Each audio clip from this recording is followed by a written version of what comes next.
In this video, I'm going to give you one quick tip that can help you get 400 in your OET writing. And this is for candidates from the UK who need to apply for their UK Foundation programme.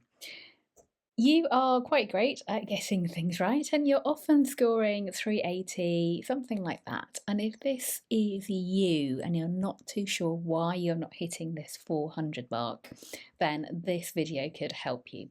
Because UK candidates are great at writing coherently and fluently, because of course your English is great, it's perfect. You were brought up here, you speak English wonderfully and can write wonderfully, but something is missing.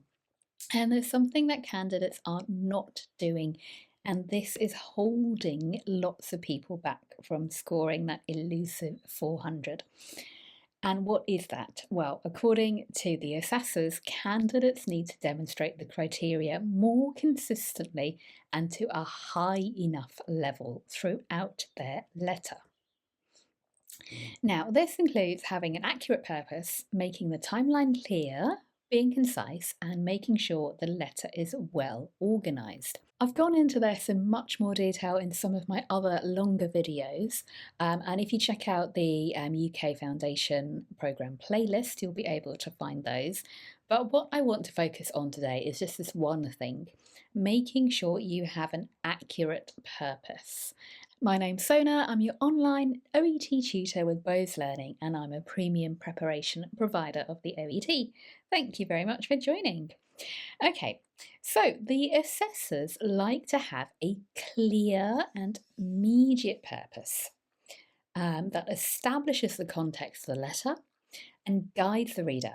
So you open the letter as a reader, you read the opening lines, and you know exactly what kind of letter this is.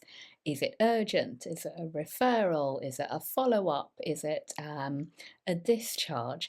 And the reader kind of can categorise this in their mind straight away, and they know what they need to do in order to care for this patient going forward. That is the reason we have this clear and immediate purpose. And my tip for you, and as I say, we're just focusing on this today, is to check and to double check how many parts are listed in the task. Is it 1, 2, or possibly 3 parts to the task that you're given? Don't interpret these, don't paraphrase them, just copy them somewhere and make it really clear to the reader that this is what you're doing. And make sure that you are personalising the language for each case.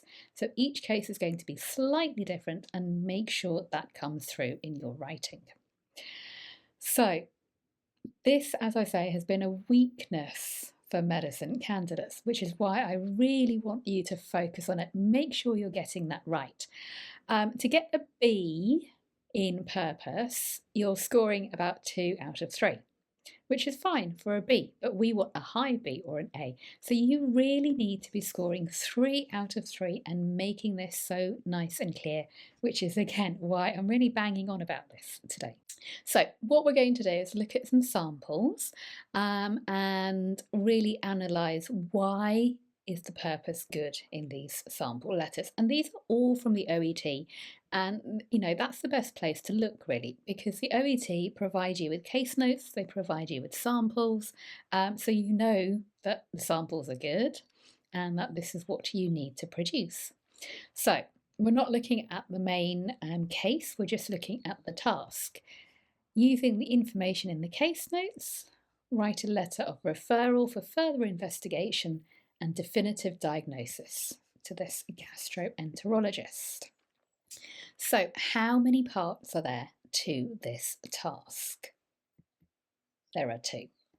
We have the referral for further investigation, that's the first part, and then we have this request for a definitive diagnosis. So you have to make this crystal clear in your letter that there are 2 things you want the reader to do. So let's take a look at the sample and see how these 2 parts are actually expressed really well.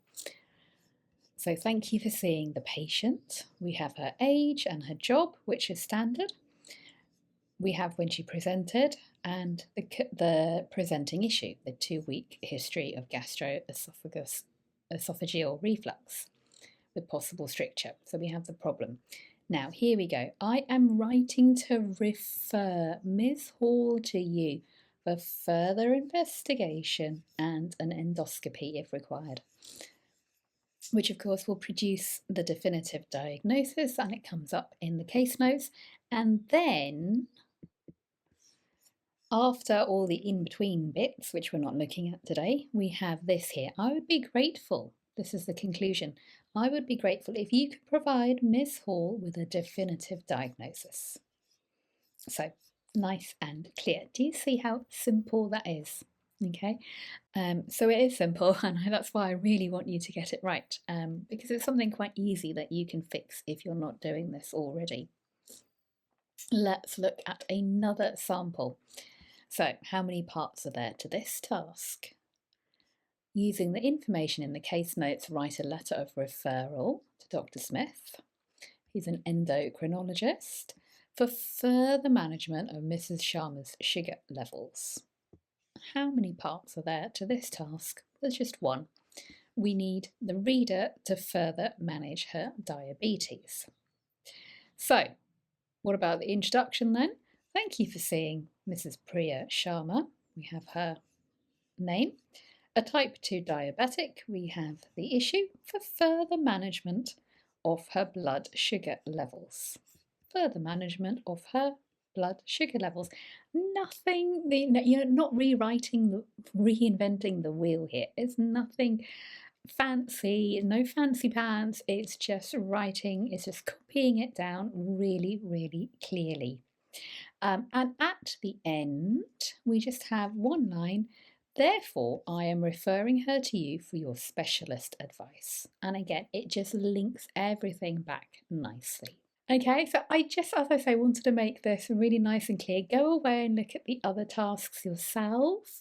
There are 5 samples on the OET. Also look at the sample tasks for nursing, for dentistry.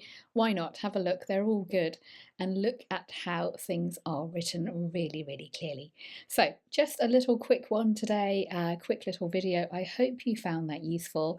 If you want more detailed feedback on your writing, then you can take a look at my website, which has information about my writing feedback service, where I email you case notes, you email me back your letter, and I'll provide you an assessment and feedback on how you can improve.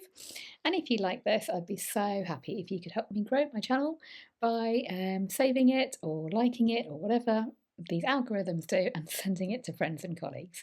Okay, hope to see you again soon. Do check out the rest of my videos and let me know if you have any questions. Thanks for watching. Take care. Bye bye.